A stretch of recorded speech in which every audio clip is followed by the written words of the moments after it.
Brasil, fala minha potência! Isso aí, aqui é sem enrolação, é papo reto, mais um episódio do podcast Visão Empreendedora. E nós acabamos de comemorar aí 100 episódios e agora a gente está selecionando aí uma galera de peso para estar aqui com a gente. E já para começar esse episódio de hoje, que tá super especial, eu preciso dizer que tá rolando esse podcast Visão Empreendedora em oferecimento da LS Joias. A LS Joias, que é a maior rede de lojas da Bahia. São emoções que permanecem, né? Relógios, alianças, semijoias, tudo o que você precisa. Tem loja em Feira, tem loja em Salvador. E você que nos acompanha de outras cidades e outros estados, você pode comprar também no @LSJoias. Vai lá no Instagram, segue lá, você vai ver uma menina linda, a nossa modelo, que é a minha filha, Clara Mello, e segue lá, @LSJoias. E eu quero dar as boas-vindas para uma potência que eu tenho certeza que você já conhece. E se você não conhece, eu te digo, fica nesse episódio porque você vai se apaixonar por esse cara. Ele tem um jeito único de falar, de se expressar, de jogar real, a verdade, dura, nua e crua, sem firulas. Meu amigo Roberto Valverde. Adorei potência. Seja bem-vindo, minha potência. Vou usar isso lá em casa, minha mulher tá morrendo de rir. Falou, minha potência é maravilhosa. O que é isso, Roberto? Falou, um elogio. Não é um elogio. É um elogio bem baiano isso. Adoro. Irmão, deixa eu te falar, começar a nossa brincadeira desse jeito. Você agora vai virar host, é uma dinâmica. A partir de 100 episódios eu tô fazendo desse jeito. É uma dinâmica. Você vai virar host do podcast agora e você vai me apresentar pra galera. Ok. Mas você vai me apresentar com as tuas características. Ok. Pegou? Adorei. Quem é Cleison Mello, só que não é Cleison Mello, esse Zé Ruela que é Zé Ruela. É Cleison Mello, essa potência aí pra eu me sentir aqui agora. Rapaz, quem é Cleison Mello? Extrovertido, geminiano, meio bipolar, brincalhão, que às vezes fica chateado com algumas coisas e logo fica alegre ao mesmo tempo. Ligeiro. Inteligente, leitor voraz, filho de inconformados dentro de casa. Um cara que tem visão conservadora sobre uma série de coisas relacionadas à família, em relação a valores, a crenças, aos amigos. Uma descrença em relação a como funciona a economia do mundo, de como nós somos manipulados para que os outros façam o que eles querem que façamos e que questiona tudo e a todos querendo o prol do nível da consciência da pessoa, de que acredita que enquanto você não passar de um outro nível de consciência de mundo, você vai continuar sendo um pequeno empresário ou um pequeno ser humano que nada está contribuindo para a zorra nenhuma do que você está fazendo aqui no planeta Terra. Esse é o Cássio. Me senti agora. Okay. Já começamos nesse nível, irmão. Parabéns, obrigado por você tá aqui com a gente. E eu já fiquei feliz quando você trouxe isso aí, porque então gravar podcast é algo bom para você também, porque você contribui, você passa a tua visão, você compartilha a tua visão e você entende que as pessoas precisam de fato elevar o seu nível de consciência. Primeiro que é uma terapia gratuita para mim, né? Boa. Quem fala os males espanta, eu espanto a cura os meus. pela fala, Freud já falava isso. E saber que a mensagem está impactando a pessoa, independente de ser positivamente ou negativamente, que por sinal, entre aspas, eu não tô nem aí, eu acho que é um segundo ponto. Tirar as pessoas da zona do conforto, pelo menos lhe obriga a pensar de maneira diferente ou de rever algo que você achou que estava por um caminho que você começa a se questionar. E os podcasts têm este ambiente de democracia ainda, para que essa mensagem chegue sem restrição, para quem tiver interesse em olhar ou ouvir o que você está dizendo naquele nicho da audiência que o podcast atinge. Boa. Nosso podcast ele é nichado. Visão Empreendedora, ele tem um foco muito em empresários. Então, para mim, você é o cara para estar aqui. Acho que a gente já tem que marcar outros episódios, porque senão esse episódio aqui vai ser igual ao do Flow. Vai durar umas 4 ou 6 horas de duração. Recado a birita, por favor. Porque, meu amigo, tem muita coisa pra gente falar de política, de economia, de Salvador, de marketing digital, dos gurus da internet. Tem muita pauta bacana. E também, como empresário, também eu fiz até essa pergunta, né? Você já pensou em vender tua empresa? Já pensou em vender teu negócio? Mas antes até de seguir o protocolo aqui, eu queria quebrar esse protocolo com uma pergunta, porque várias pessoas nos meus stories falaram que você era muito polêmico. Fala aí, isso pra ti soa como um elogio, uma crítica? Como é que você recebe isso? A polemização significa que eu estou no caminho certo. Desde que eu era mais novo, eu questionava professor de história quando ia com camisa da turma de esquerda, incentivando um esquema partidário. Eu falava, cara, se você vai com a camisa do Lula, eu vou com a camisa do FHC e vou sentar na primeira fileira, porque eu vou questionar a sua crença frente à minha. Então, esta polemização foi de questionar de que, cara, eu não acho certo isso. Então, deixa eu te mostrar a minha verdade e vou confrontar dentro das boas ideias e de uma boa discussão inteligente, não de radical burro que não lê, sobre aquela perspectiva de vida no sentido de acordar as pessoas. Então, assim, eu adoro. Se polêmica é sinônimo de tirar alguém da zona de conforto, sim, continuo no oferecer um contraponto. Toda vez que eu vejo uma crítica desconstrutiva, eu falo, caramba, estou no caminho certo, eu preciso seguir e levar isso para mais pessoas. É porque a gente está furando a bolha da burrice, a bolha da manada. Da manada. Tá todo mundo naquela manada ali. E eu também não nasci para discursar para manada. Então, assim, porque eu não sou vaqueiro que vai ficar tocando boiada. Então, eu não estou nesse lugar. Eu estou no lugar do bastidor que ajuda o cara da fazenda a botar o boi no curral. Eu estou nessa posição aí e não tem problema. Então, que o boi lá fique fazendo assim, e alguém está ferroando ele. Muito bom.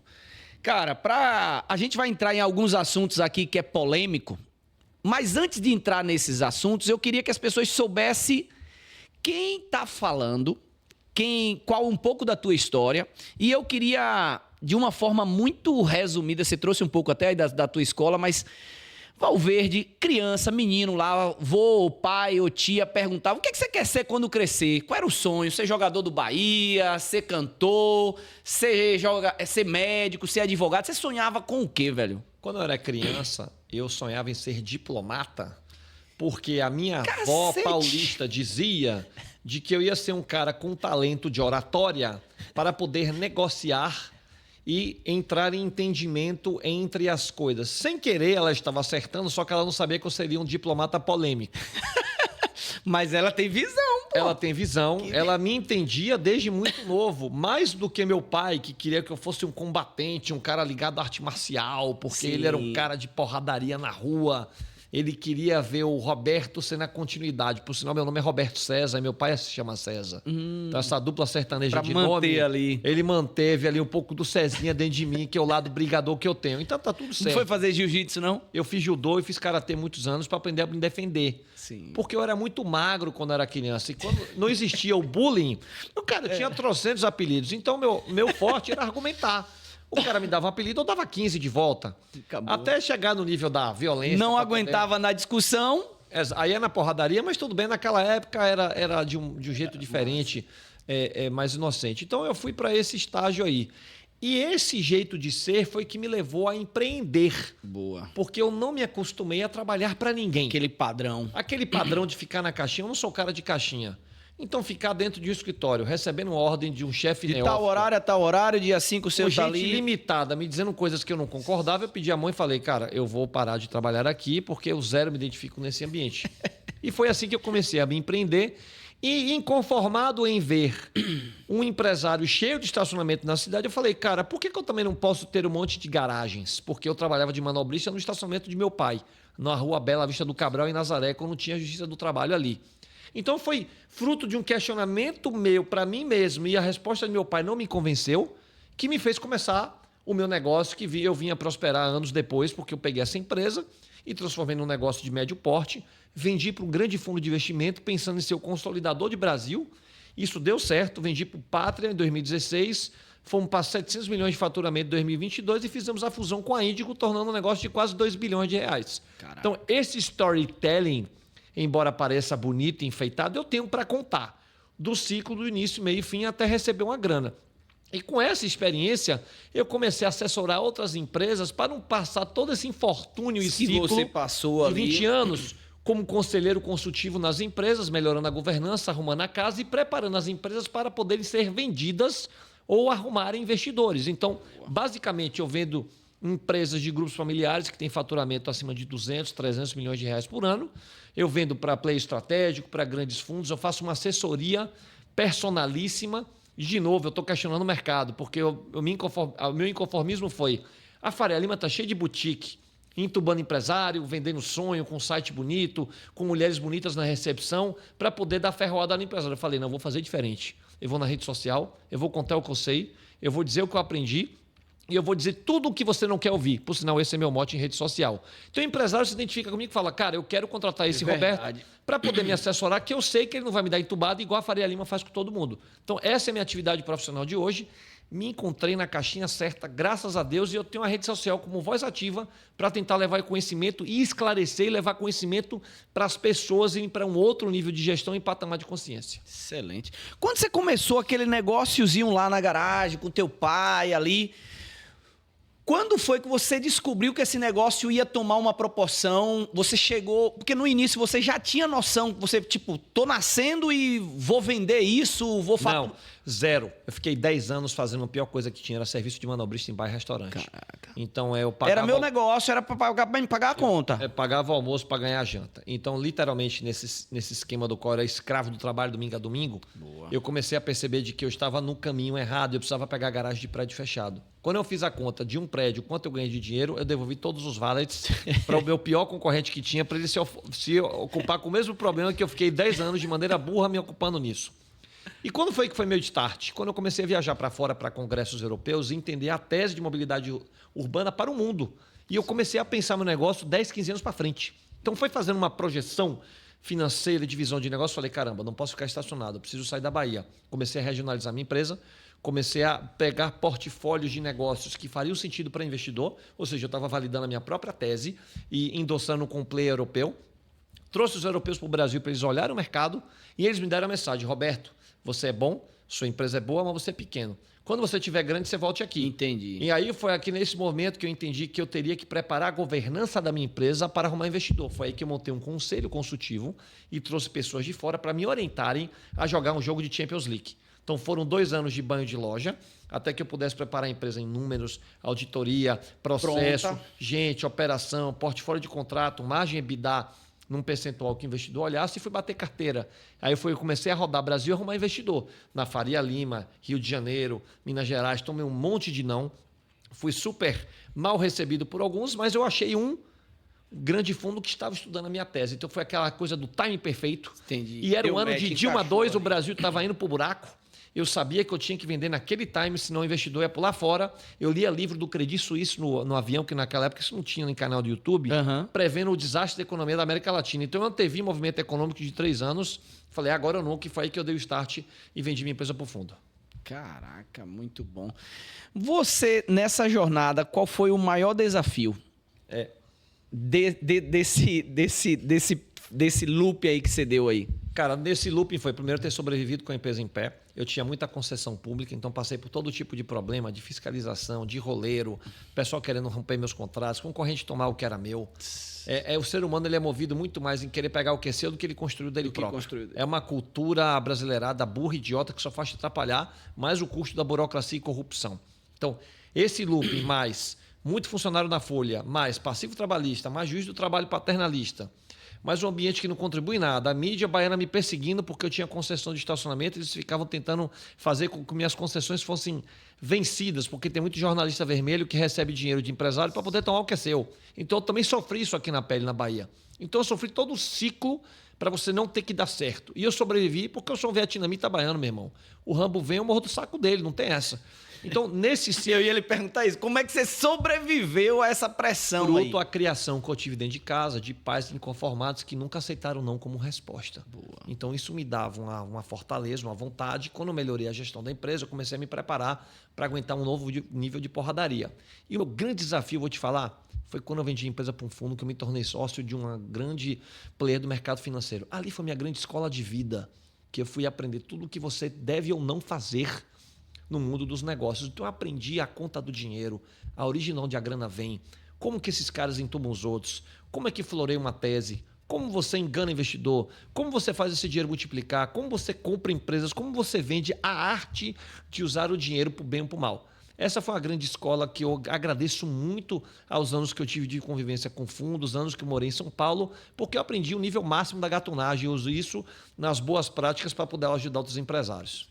Excelente isso que você coloca aí e mostra como você foi um empresidiário, eu uso esse termo, que eu também fui esse empresidiário, eu vivia ali preso, refém dentro da minha operação, e eu saí disso, e dentro da tua jornada você traz algo muito interessante, porque dá para perceber na tua fala também muita humildade, porque você, tipo, buscou conhecimento também. O tempo todo. Desde ler ali, desde a entender que precisava melhorar a tua empresa, trazer governança para a tua empresa. Fala um pouco sobre isso também, porque eu sinto às vezes, me corrija se eu estiver errado, que tem empresários que ele acha que ele se basta, que a visão é dele para o negócio dele e acaba ele afundando junto com o negócio dele. Fala um pouco sobre isso. Toda vez que eu pensava desse jeito, foi quando eu quase quebrei. Roberto, você precisa fazer tal coisa. Eu falava, pô, quem é você para estar me dizendo isso? Toda vez que eu não ouvia um bom conselho, eu estava perto do precipício e eu não sabia. E aí foi quase quebrando, que eu me senti um lixo, uma porcaria. Eu fui para casa e falei, realmente, eu sou um merda. E fiquei 2 semanas refletindo no meu jeito de tocar a empresa, do jeito como eu deveria olhar para o meu negócio. Eu tive que ir para quase fundo do poço para poder pegar um novo aprendizado daquilo e lembrar de todos os bons conselhos que eu estava ouvindo, que parte deles eu estava escutando e parte deles não. Foi ali que deu a minha grande virada de chave. Eu tive que me ressignificar enquanto empresário, enquanto ser humano, enquanto líder de negócio e responsável por uma série de centenas de empregos que eu estava ali sob o meu mote de responsabilidade. Então, foi um remédio amargo, duro, mas que eu tirei bastante aprendizado e engraçado, porque o meu trabalho hoje é justamente pegar empresários que estão talvez caminhando para esse mesmo mote. Eu ainda pego o cara na mão e falo, calma, você não vai cair nesse precipício não vou te ajudar. Eu vou te ajudar, de repente, a ir para um outro caminho aqui. Agora você vai precisar parar e ouvir. E sair dessa zona de conforto emocional ou de uma espécie de um ambiente que você fica se protegendo da verdade, porque a verdade dói. E esse é o problema do ecossistema baiano. Excesso de regionalismo com pouca cultura e conhecimento. Fica um ambiente imbecil e de ignorância, achando que está tudo certo, está tudo errado. E acha normal, né? E basta vir uma crise e deixa todo mundo da bunda lá de fora. Mas sabe o que é isso? Estado que é dependente de funcionalismo público e de empresas dependentes de grandes contratos com o órgão público, leia-se corrupção, torna essa zona de conforto cada vez maior. Basta a Polícia Federal bater na porta de um que o castelinho começa a cair e o cara só fica pensando como é que ele sai daquilo para fazer tudo de novo. Por isso que o estado da Bahia não vai para frente. Porque esta mentalidade e essas práticas ainda imperam no privado e no público. E as poucas exceções que estão aqui na zona de interseção falam, cara, eu não vou participar disso, que for o meu caso, vou sair daqui. E os poucos que conseguem ficar fora desse circuito, não se misturam, tem seus negócios aqui, mas a agenda de contribuição dele não consegue furar a bolha para levar esse nível de experiência, porque todo o resto não quer saber. Ele prefere ficar nessa grande bolha aqui, mamando na teta do Estado. É confortável. É um ambiente que ele conhece todo mundo ali. E tá todo, eu sou amigo de fulano, eu vou ter ciclano. Tem costa larga ali. Isso? Então é o seguinte, eu estou pensando na minha casa na Praia do Forte, eu estou pensando que eu vou para Trancoso no final do ano. Eu quero ir para a Europa com a missão de baianos ignorantes esquiar na Itália. Você está entendendo? É esse nível que a gente está aqui, que as pessoas não gostam de ouvir, mas essa é a verdade. Enquanto isso não mudar, teremos o mesmo patamar de ignorância corporativa e de falta de troca de experiência.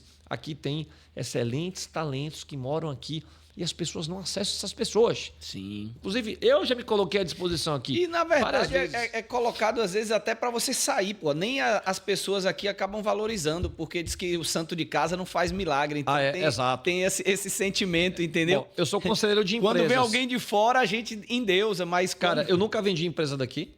Eu nunca fui conselheiro de empresa daqui. Eu sou conselheiro de grandes empresas no Brasil. Sério? Já vendi empresa de bilhão fora daqui.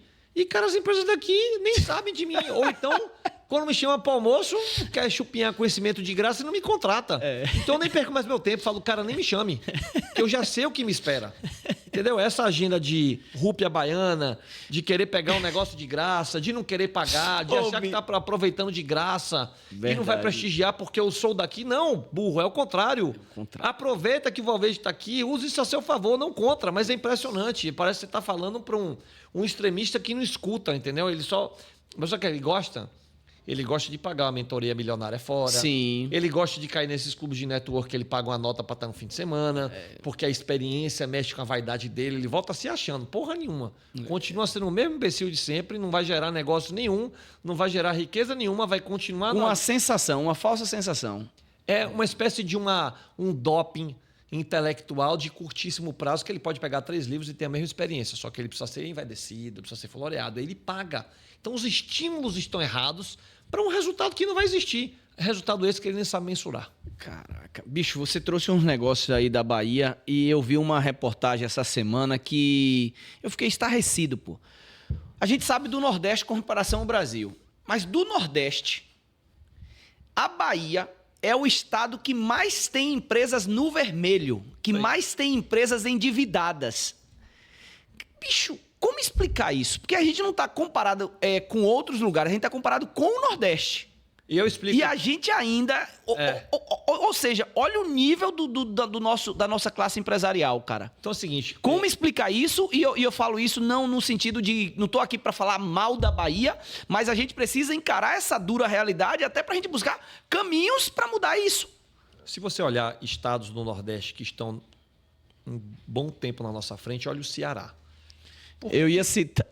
Me perdoe te cortar, só porque eu ia falar de Ceará, porque quando a gente olha o número de bilionários na Bahia, outro susto, 30 tá no Nordeste, 18 tá no Ceará, 2 tá na Bahia. Continua aí.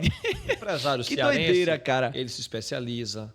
Cara, você sabia que o Ceará é o estado que mais capacita alunos que vão fazer MIT, que vai fazer ITA, porque o pessoal é cabeção, o pessoal estuda, o pessoal troca experiência, vai para fora... Troca experiência com o empresário do Sudeste e traz essas práticas para as empresas lá. Eles só estão falando de sucessão familiar há 15 anos. Veja, mesmo com o atraso do Ceará, quando eu comparo com o Sudeste.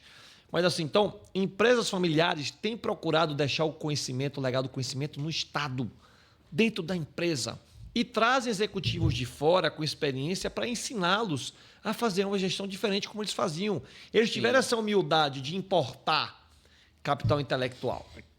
Aí você vem para o segundo lugar, que é Pernambuco. Pernambuco tem um clube de empresários lá, que com todas as suas ressalvas de megalomania que o pernambucano tem, e isso não é um demérito, mas é o que é, eles também buscam conhecimento fora.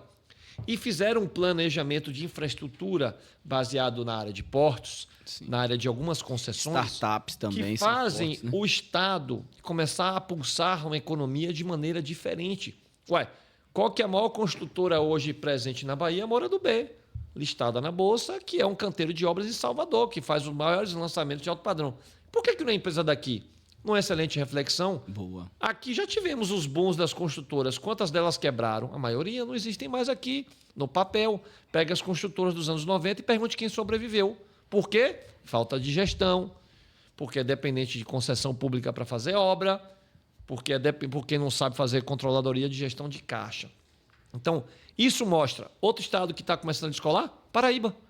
João Pessoa está agora com o pitch da capital das empresas no Brasil, chamando investidores de fora para botar dinheiro na cidade. A cidade sabe se vender, com toda a dificuldade que a Paraíba tem, com pobreza e desigualdade, assim como o Nordeste. Sim. Cara, a Bahia não sabe se vender, não sabe se envelopar, não sabe fazer um discurso para trazer investidor sério, porque chega aqui é corrupção, é más práticas, falta de visão, não sabe estruturar um projeto, não sabe levar para o investidor, não sabe explicar o que vai fazer com o dinheiro, nem para onde e quando, e o marco regulatório aqui, nada contribui.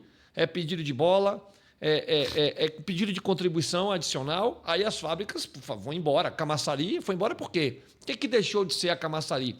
Por que as empresas daqui deixaram de ir para a Camaçari? Porque os outros estados perceberam, opa, vamos tirar essas fábricas de lá e vamos dar estímulo fiscal. Aí o cara vai para o interior de São Paulo, vai para o interior de Santa Catarina, porque o ambiente é mais seguro, porque não tem milícia, porque não tem narcotráfico batendo na sua porta, porque o governo do estado não fica aumentando o ICMS, Isso. porque o governo não fica... Mas o que é pior ainda, o governo do estado acabou de aumentar o ICMS aí, e eu fiz uma crítica.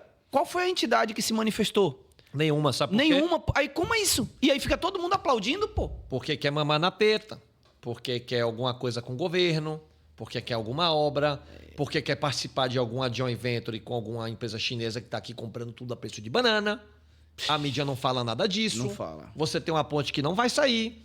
Você tem um metrô para Feira de Santana que vai ficar no papel. Cara, você agora mexeu comigo, porque eu tô chegando de Brasília. Venha, feirense. Chegando de Brasília agora, e eu vi o ministro Rui Costa falar algo que eu me admirei, porque eu imaginei da conversa todo mundo preparando para a eleição. E Rui se indignou com esse projeto que está se falando do trem Feira de Santana, Salvador. Perfeito. E ele falou, isso não vai acontecer, vocês estão trazendo ideia, isso tem que ter projeto. E vou dizer mais, não existe no Brasil, eu não sabia disso, não existe no Brasil nenhum trem de pessoas, tem de carga de pessoas entre cidades. Um projeto que está se estudando é São Paulo e Campinas. Isso, estudando. Porque tem uma estrutura lá para usar o que tem. Porque Rui falou, não é viável, o projeto não é viável. É isso aí. A estrutura tem que ser subsidiada com passagens. Isso. Aí, bicho, eu gostei, porque um político falar isso Raro. merece ser elogiado, mas aí a gente fica sempre com essas promessas. A gente vê o metrô de Salvador saiu, mas quantos anos Mais de 20. foi... Cara, a Bahia é um PowerPoint mentiroso de projetos que não saem do papel, com empresários sem conhecimento, com um sonho, querendo saber quanto que ele vai ganhar dinheiro fiado no dinheiro da administração pública. Eu resumi o nosso estado. Tá. Então, dito isso, é assim... Quais são os estados que mais investiram em infraestrutura? Aliás, vamos dar um passo atrás. Basta estudar civilização. Quais são os países mais prósperos do mundo e por que eles são? Todos eles investiram em uma coisa nos anos de 1800 e alguma coisa. Ferrovia. Porque ferrovia, você... A gente fez o contrário, né? Quando você tem infraestrutura de ferrovia, você escoa e importa riqueza. Por isso que os Estados Unidos é cortado de malha ferroviária. Por isso que a França o Reino Unido a Itália a Espanha em parte O Brasil tem um monte de atalho de trem ou de metrô que faz o nosso custo de produtividade ficar muito caro, Sim. Porque você tem que ter caminhão transportando numa rodovia esburacada até chegar num porto para poder exportar o nosso commodity. Nós somos um dos maiores exportadores de Mandar commodities pra do lá, mundo. pra... A gente alimenta um pedaço da China, um pedaço da Índia, que lá falta alimento. E o nosso custo de transbordo é muito caro. E até hoje a gente não cruzou o país de ferrovia. Eu vou esperar aqui o poder público fazer a concessão. Não, caceta. Você que está no seu estado aí, você faz um projeto de infraestrutura, você chama o capital privado para financiar e você chama o poder público para fazer a regulação e o modelo de concessão. Sim. Mas não, quer esperar que o poder público, com todo o seu engessamento, com toda a sua burocracia enquanto regulador que a estrutura pesada. Eu sou um liberal nato. Para mim, Estado... Ele só eu já serve ia te pra perguntar isso já. O Estado ele só serve para uma coisa, não me atrapalhe. Se ele não Já me ajuda. Já ajuda. Porque, cara, qual que é o papel do Estado? É regular. Regular o quê? Vai controlar o quê? A palavra controle, ela é obscena.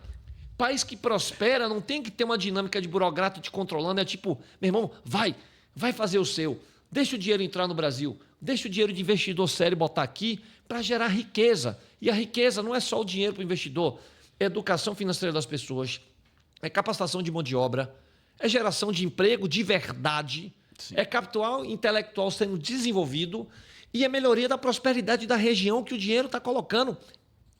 O capitalismo moderno, ele gera esse benefício de riqueza. Mas não, fica-se num discurso ideológico imbecil que parece que você tem orgulho de ser subserviente, atrasado. O dinheiro não vem, que o investidor fala, eu vou botar dinheiro nesse estado vermelho aí, eu estou fora. Altíssimo. Risco altíssimo, Brasil fazenda, eu sempre falo, o Brasil é uma fazenda. E é um Brasil fazenda vermelho escuro. O investidor fala, vou mandar 0,5% do meu dinheiro, e se eu perder esse dinheiro, tudo bem, porque é 0,5% da minha riqueza mundial. Então, esse estigma de vira-lata não contribui para a gente. Então, voltando ao estado da Bahia, é como se a Bahia tivesse nos anos 1700 e pouco, a gente tivesse aqui de charrete, com capitania hereditária, Sim. batendo no boi, 3 caras com chapeuzinho de senhorzinho mal, tá mandando em tudo, e a gente batendo palma e culpando só a política por tudo isso. Tá tudo errado. E eu ia te perguntar, e vou, né? Não ia não, vou. Cara, qual o caminho? Tem jeito? A primeira pergunta é, tem jeito, sim ou não? E qual o caminho? Por onde caminhar, cara? Diante de um cenário desse. Jeito tem, mas eu não acredito. Então essa é a minha primeira frase. Que jeito seria? Eu não vou chamar de implosão intelectual porque é forte demais. Vou começar da classe empresarial. Quando as empresas daqui começarem a conseguir trazer executivos de fora para morarem aqui e assumirem a gestão das suas empresas e elas aprenderem a fazer um negócio chamado sucessão empresarial com visão de longo prazo, primeiro checkpoint. Segundo, este mesmo clube de empresários vai começar a trazer soluções para a sua cidade, para a região, para a economia e vai fazer um negócio chamado trazer capital externo. Sim. E aí o terceiro o poder público vai receber esses projetos e materiais, essa mesma classe empresarial vai parar de advogar em causa própria e causar em prol do coletivo, para que o Estado se mobilize e, pressionado, pare de encher o saco e faça o mínimo, que é não atrapalhar. Quarto, a mentalidade da política aqui precisa mudar. E eu não estou aqui com um discurso de esquerda e de direita, embora eu seja um cara orientado à direita, para quem me conhece.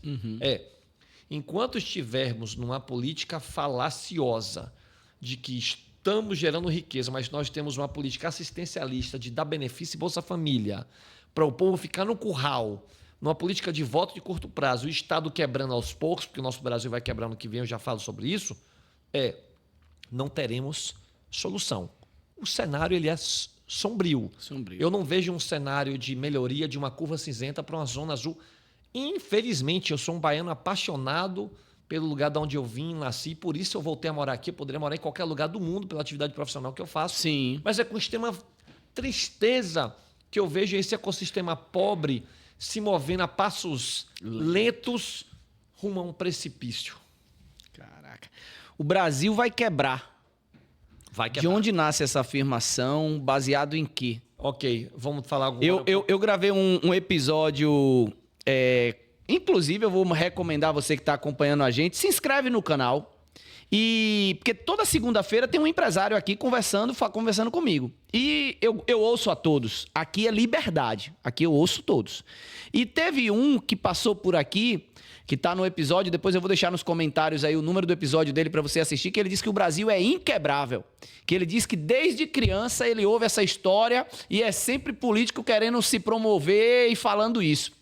E agora a gente tem aqui Valverde, minha potência, dizendo que o Brasil vai quebrar no próximo ano. Vamos lá. E vamos lembrar o que é tecnicamente quebrar? É boa.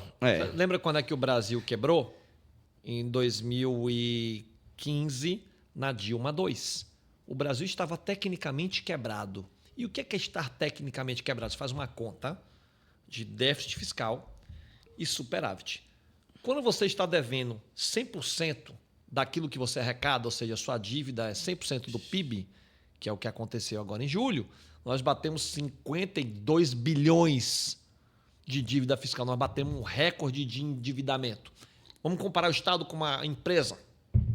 Quando a sua empresa tem uma dívida que ela é impagável, você está tecnicamente quebrado. Quebrado. Aí o que é que você faz para não fazer uma recuperação judicial? Você pega um negócio chamado empréstimo.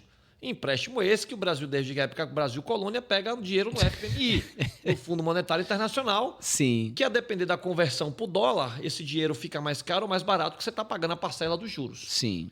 Acontece que o Brasil ele mascara a sua quebradeira com exportação de commodities que dá um pouquinho de equilíbrio na balança fiscal. Ou seja, você fica superavitário algum tempo. Como o Estado Brasil ele fica cada vez mais inchado, porque ele tem cada vez mais funcionário público, cada vez mais autarquia. A máquina é cada vez mais... A máquina ela é mais cara para uma arrecadação de menos.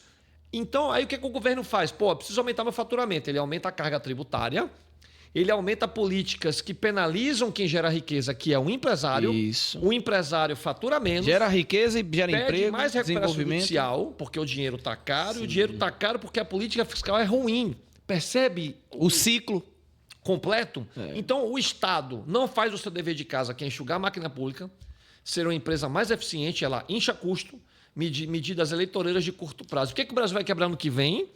Porque o nível de gastança... A gente não tem perspectiva nenhuma de diminuir esses gastos públicos. Já começa aí. E aí o governo atual, ele está gastando as últimas fichas que tem de capital político e de dinheiro esparramado com aquelas emendas que foram dadas pelos políticos, de mais de 4 bilhões de dinheiro, emenda PIX, que ninguém sabe para onde esse dinheiro foi. Prefeitura lavou a jega na corrupção no Brasil inteiro. É dinheiro de PIX que era para educação, para transporte, número que não está auditado, não tem transparência. Esse nosso dinheiro ele foi surrupiado. Então, com essa dinheirama toda, o Brasil está gastando o último dinheiro que tem para se conseguir uma agenda de poder do atual governo. Então, quando ele terminar de gastar, quem for assumir ano que vem ou vai pegar um país quebrado ou vai continuar alguma coisa que já foi para o saco. O que é que vai acontecer? Nós temos a segunda taxa de juros real mais alta do mundo. Mais alta do mundo. É o Brasil, ziu. Então, com esse dinheiro muito caro, nós estamos batendo o recorde de empresas pedindo recuperação judicial ou concordata. As empresas pedindo recuperação judicial gera menos emprego. Aí o cara vai para onde? Bolsa Família. O governo já está dando benefício demais. Não tem controle, muita fraude, auxílio FESCA, auxílio não sei o quê, todo mundo recebendo auxílio. Funcionário Dificuldade público, até de emprego. funcionário público não pode ser demitido. Judiciário é o segundo mais caro do mundo, entre salário e benefícios. E o benefício do INSS, dos velhinhos lá que nego roubou dinheiro, essa turma aí, quando se aposentar, cadê o dinheiro? Porque esse dinheiro do INSS o governo está tirando de lá para poder financiar as políticas públicas de emendas parlamentares ou para programas de aceleração do crescimento que chamam de PAC, de projetos que estão no PowerPoint e não estão saindo do papel. Cara, essa conta já não fechou. O Brasil já está precificado pelos investidores mundiais e o pessoal só está assistindo aqui, ó, batendo palma. E sabe o que vai acontecer depois disso? É que nós vamos ter que mergulhar no precipício. O pessoal vai ficar sem emprego, sem dinheiro, sem renda, não compra apartamento, consumo no supermercado. Sabe por que as grandes varejistas no Brasil estão em crise? Sabe por que Pão de Açúcar está saindo daqui? Porque o Carrefour? Porque a inflação, quando está alta, você diminui o consumo do alimento, você faz conta no supermercado. O ticket médio cai. O cara com juros de 15%, o varejista, cara, ele tem que financiar lá a aquisição do imóvel dele. A parcela ficou mais cara, que a gente chama essa parcela do CAPEX. Essa conta não está fechando para o varejista. E tem 3 índices que você tem que olhar quando começa a ter retração. Construção civil, varejo, que é a inflação real de alimentos, Sim. e combustível. Essas 3 variantes é que são a inflação real. E no varejo, lembrando que é o custo do alimento. Está mais caro para todo mundo, só que o cara não tem um aumento real do salário para poder financiar tudo isso. Não percebe que está tudo mais caro quando você sai na rua? Sim, Restaurante, claro. serviço, É fato. estacionamento. A gente tem essa percepção real. Real, a gente sente isso. Só que a sua grana que você ganha por mês, ela não aumenta. Não, não, nem perto da proporcionalidade, Então, nem perto. eu vou afirmar, o Brasil ano que vem já quebrou. Cara, eu tenho gravado o ministro, Rui Costa, eu acho que ele estava de cueca virada, porque ele falou algumas coisas que bate muito com o que você trouxe aí.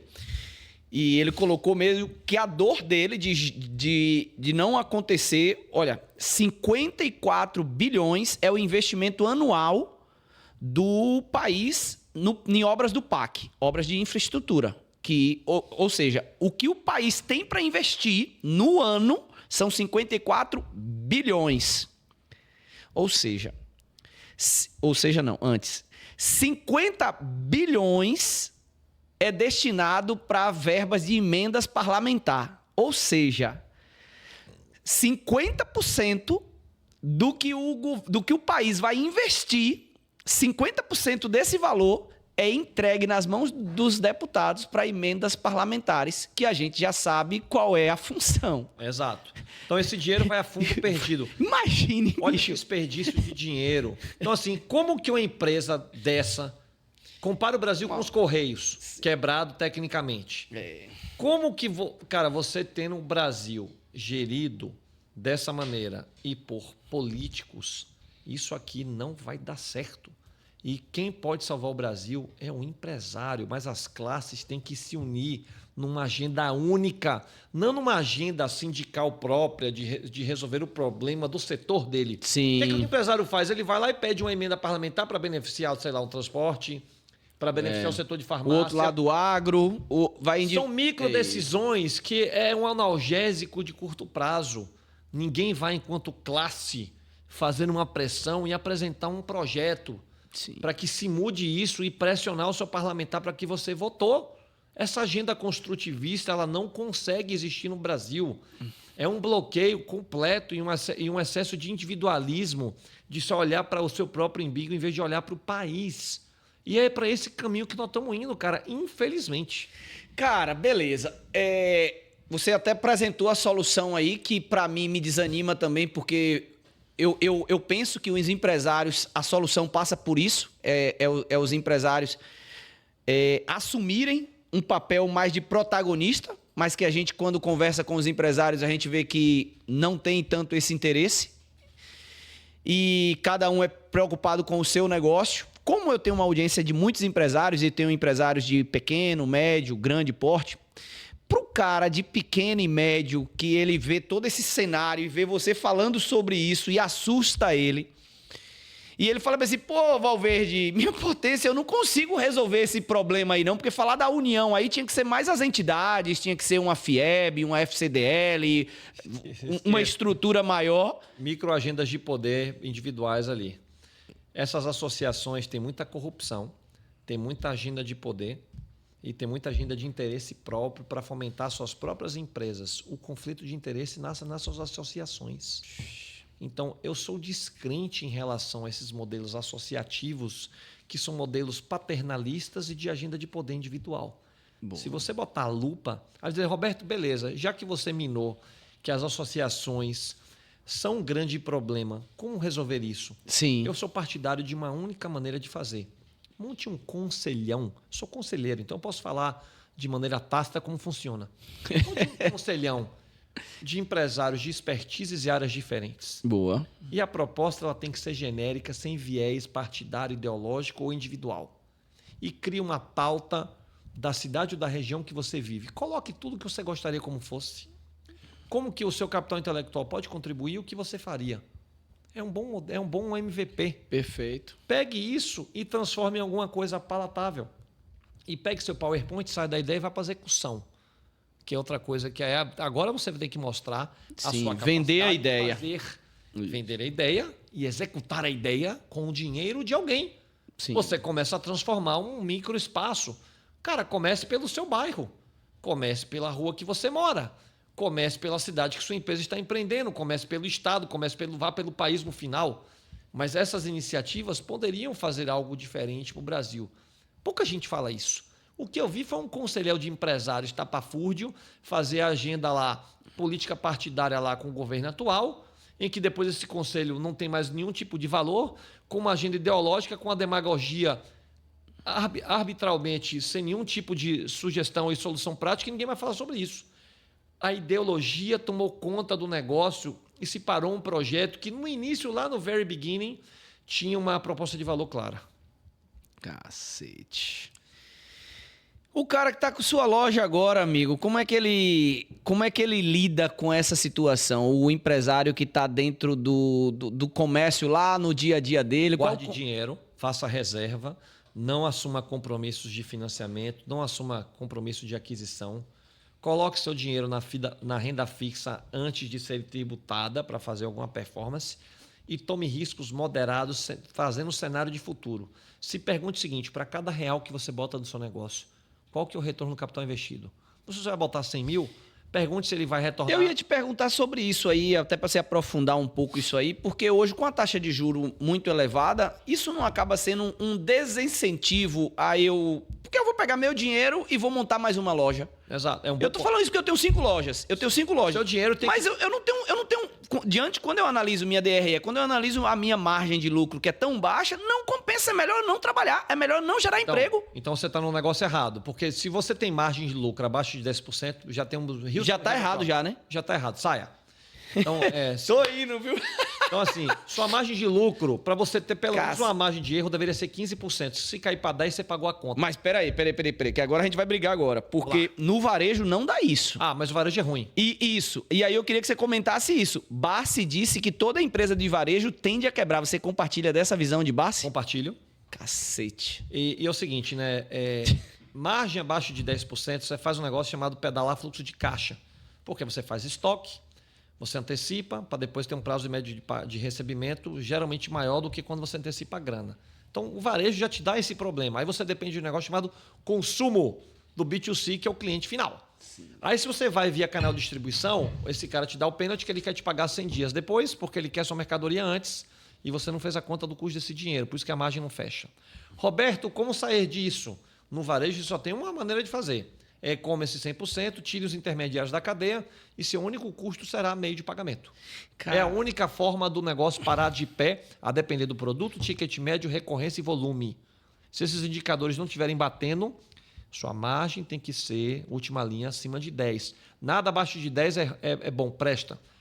Cair 2, 3 pontos percentuais, você tecnicamente já quebrou e não fez a conta. Então já respondi de margem. Sua margem tem que ser 15 para cima. Se não é, pule fora ou cria solução para virar 15. Então, eu já respondi a questão do que fazer e do que não fazer. E o empresário, quando tem o seu negócio, é assim: seu dinheiro tem que dar o ano empreendendo 25%. Porque a Selic está 15%, você tem que ter 10% de margem de erro. Se der 20%, melhor você ficar na renda fixa 15% sem risco. Boa. Essa é a conta. Perfeito. Essa é a conta hoje do investidor institucional do Brasil. Estou dando spoiler. A TIR, que é a taxa interna de retorno do gringo, é 25% ao ano nominal. Ou seja, 25% de retorno sobre o capital alocado todo ano, senão o investidor não manda dinheiro para cá. Gratuitamente. Olha, tem gente cobrando, viu? Tem gente cobrando. Uma nota para falar isso no almoço. A lá Flávio Augusto. Né? Então, se eu fosse você agora, se inscrevia nesse vídeo, se inscrevia também nesse canal, porque toda segunda-feira a gente tá aqui. Imagina agora você perder um conteúdo como esse, pô. Cara, não faz isso. Compartilha esse link também, joga geral. Tem um bocado de gente compartilhando um bocado de conteúdo aí que não agrega em nada, que não traz valor. Faz uma boa ação agora lá no grupo da faculdade, no grupo da academia, no grupo da família. Ao invés de ficar discutindo quem é da camisa amarela, quem é da camisa vermelha, pô, não para essa discussão. Vamos falar de negócio, vamos falar de business, vamos falar de desenvolvimento, vamos propor, né, caminhos para a gente poder melhorar tudo isso aí. Minha potência, você trouxe algo aqui que é muito forte, porque eu vi outro dia num podcast o cara falando que a maioria dos 60% ou 70% dos empresários, eles ganham, no Brasil, eles ganham até 2 salários mínimos. Empresário, cara. PME, né? É porque é a agenda da PME, é pequena, média empresa, que o cara tá ali emitindo nota para poder pagar o almoço. Sabe por quê?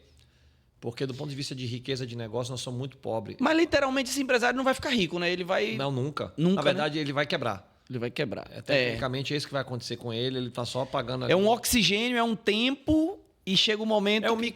E é triste isso, é doloroso, porque o cara com vontade, chegando cedo, trabalhando, se esforçando, vontade só não é suficiente. Mas não tem conhecimento. E... Sabe o que é? Nosso grande problema para empreendedorismo, falta educação financeira. Esquece todo o resto. Todo o resto. Quem tem o dinheiro é quem sabe fazer conta. Quem sabe fazer planejamento financeiro é mais importante que quem tem ideia e quem empreende. Porque esse sabe para onde o dinheiro vai, sabe fazer projeção e sabe calcular o retorno do capital. O que é que adianta você ter uma ideia e igual louco fazer negócio e não sabe fazer conta? E é conta básica. Eu conheço empresas que faturam 100 milhões, 200, os caras não sabem fazer conta. Foram crescendo. Eu falei, cara, você já foi quebrou. acontecendo. Eu falei, você já quebrou e não viu, amigo. Faz uma conta de fluxo de caixa e traz a valor presente. O cara falou, caralho, quebrei. Falei, parabéns. Você fatura. Porque empresário tem um fascínio. Mas você enxergou agora. Cara, empresário tem um fascínio por faturamento. Eu faturei não sei quantos milhões. Cara, eu quero a margem última linha. Ah, minha margem é 5%. Falei, que merda, hein? Devolve isso. Entendeu? A margem tem que ser 15%. Não, mas minha margem está 9%, cara, tá ruim. Como vai virar 15%, eu tenho que encolher. Encolha. Encolha de 100 para 80 milhões de faturamento para 70 e pegue sua margem e vá para 15, cara. Tem que olhar em margem, não é faturamento, quer dizer nada. É discurso de vaidade ou de alguma dinâmica que você acha que está pelo caminho certo. Então, educação financeira tinha que ser ensinado no ensino fundamental e médio. As faculdades e os colégios estão com a grade antiga curricular, que esse é outro tema de educação no Brasil. O nosso sistema de educação, ele é retrógrado, ele é antigo, ele é ideológico nas universidades, está tudo errado. O mundo mudou. Todo mundo, quando vai para a escola agora, tem que aprender inteligência artificial, educação financeira e aula de civilidade. Isso. Porque vai te dar conhecimento e você vai estudar filosofia, você vai estudar Aristóteles, você vai entender a civilização que você está aqui. Esse tipo de informação que você precisa dar para as pessoas. O que vai ser do Brasil com essa geração nova aí? Pelo menos essa geração boa que não quer trabalhar, só quer fumar baseado, ir para a praia, andar de patinete e acha que não quero ter nada que eu não preciso, a minha experiência de vida é ótima. Claro, seu pai está pagando a conta.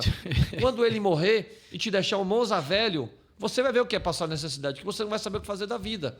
Aí você vai querer trabalhar e vai descobrir que o mercado de trabalho mudou e você não está inserido em nenhum lugar da sociedade para trabalhar.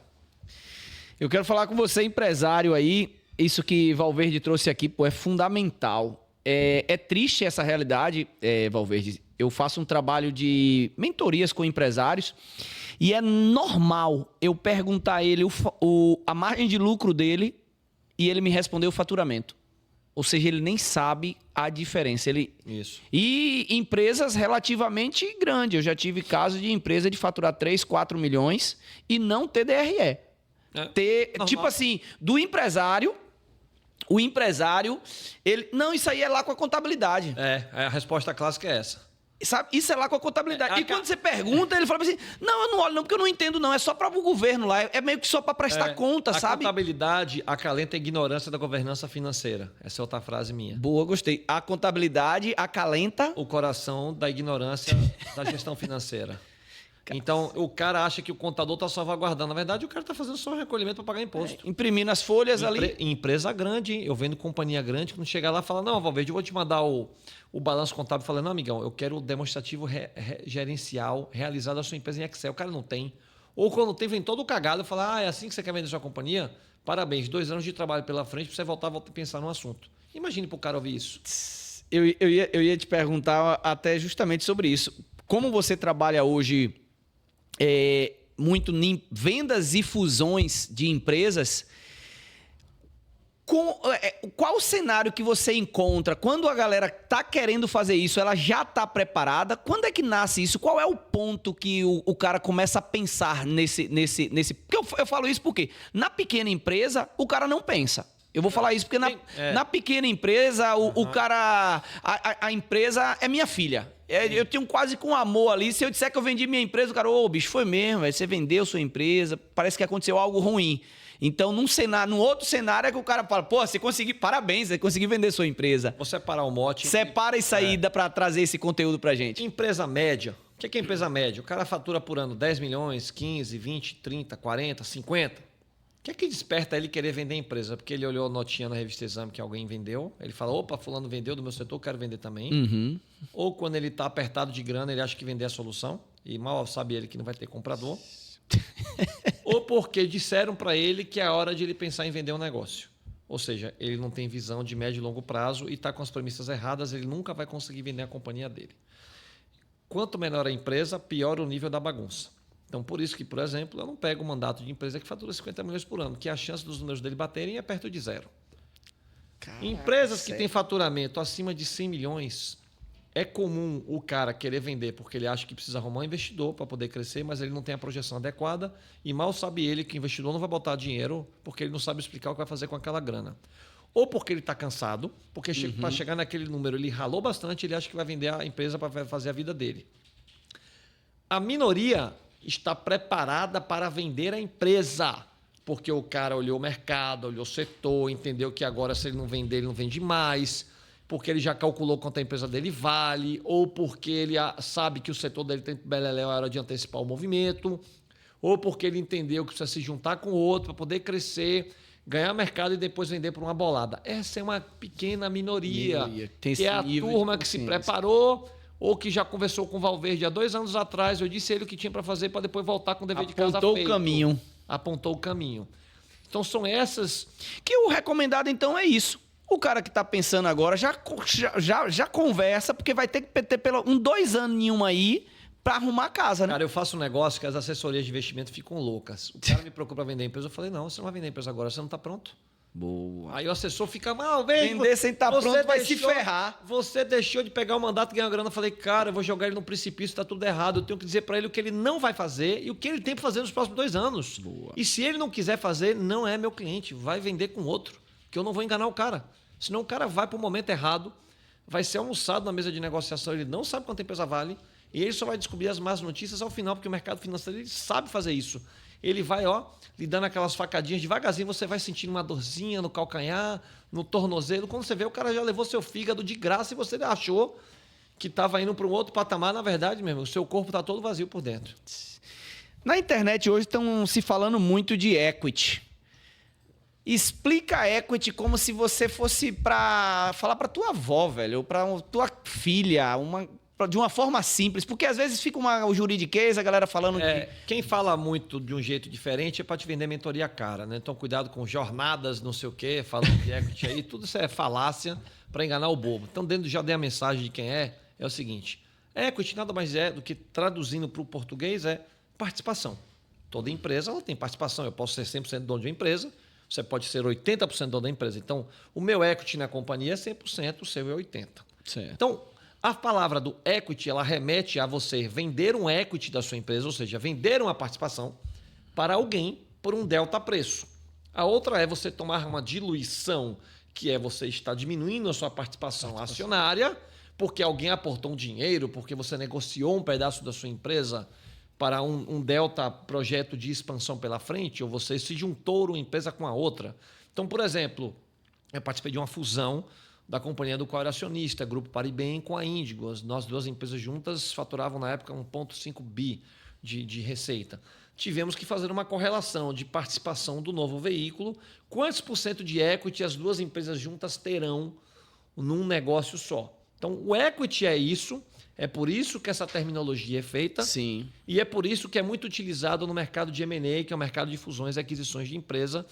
Por exemplo, não sei se eu consegui explicar bem. Conseguiu, ficou legal. Fala sobre o M&A que você trouxe aí, o que seria isso também para a gente traduzir para a galera também. Em inglês é Mergers and Acquisitions, que é fusões e aquisições de empresa. Então, toda vez que você vê um processo que uma empresa comprou a outra, que vendeu, que fez fusão, que fez uma cisão, remete a M&A. Então, no mundo inteiro, esse processo acontece com empresas de vários setores, seja da economia, seja do universo de tecnologia, sejam startups, em formatos diferentes, com objetivos e propósitos diferentes, até você, inclusive, listar uma empresa na bolsa, que é chamado IPO, seja numa bolsa listada do seu país de origem ou num país diferente, em que também existe um processo de fusão e aquisição até você chegar lá e listar, porque a empresa está abrindo mão de participação do equity. Sim. Para que investidores privados, pessoas físicas ou veículos de investimento comprem um pedaço da ação em prol desse dinheiro entrar lá e trazer uma taxa de retorno do qual foi apresentado um projeto, um plano. Nenhuma empresa lista na bolsa sem ter um plano. Por que eu vou listar minha empresa da bolsa? Não, porque eu quero pegar esse dinheiro e vou fazer alguma coisa com ele. Por isso que eu quero injetar 500 milhões no caixa, fazer um IPO, para pegar esse dinheiro e transformar esse 500 em mais 800. Temos um plano, se justifica você, entre aspas, fazer um IPO. Essa é a lógica do mercado financeiro explicada de maneira simplista. Boa. Você trabalha e no teu trabalho, quando o cara está lá pensando em vender ou fazer uma função da empresa, a gente vai para o valuation, né? Para fazer... como fazer isso e se você tem problemas na hora de passar esse valuation para o empresário. Quando eu vou fazer um valuation da empresa... Se é comum ele não concordar com você. Na verdade, ele nunca vai concordar porque ele nem conhece a dinâmica de fazer a conta. Então eu tenho que dar uma notícia com floral de baio ansiolítico para ele tomar quando ele recebe qual é o valuation real. E aí tem uma pegadinha, né? Porque muita boutique de M&A bota o valuation para cima para enfeitar o pavão, para o empresário dar um mandato, olha, sua empresa vale 500 milhões. Pô, vou ver de gente boa. Tome, venda a minha empresa por 500. E na verdade a empresa vale 300. Eu faço o contrário, falo, cara, a sua empresa não vale 500, nem 300, vale 250. Sabe por quê? Por causa disso e disso, aquilo outro. É uma verdade dura. Sim. Então, como existem metodologias para você avaliar fazer o valuation de uma empresa? Primeiro tem que ter número. Sim. Problemas. Quando o número não bate, você tem que botar um time dentro da empresa para construir o número, um trabalho que ele não fez porque a governança financeira dele era ruim. Tendo feito esse trabalho, você tendo as informações financeiras, você projeta futuro. Tá bom, hoje você fatura 100. Você vai faturar quanto daqui a 5 anos? Você faz uma projeção de 5 anos, receita e despesa, calcula a margem, quais são os indicadores? Margem líquida, EBITDA, lucro líquido, nível de endividamento, se a empresa tem ativos, ou seja, se ela tem frota de carro, se ela tem sede própria, se ela tem propriedade rural para fomentar a produção do negócio dele de agro, de soja, etc.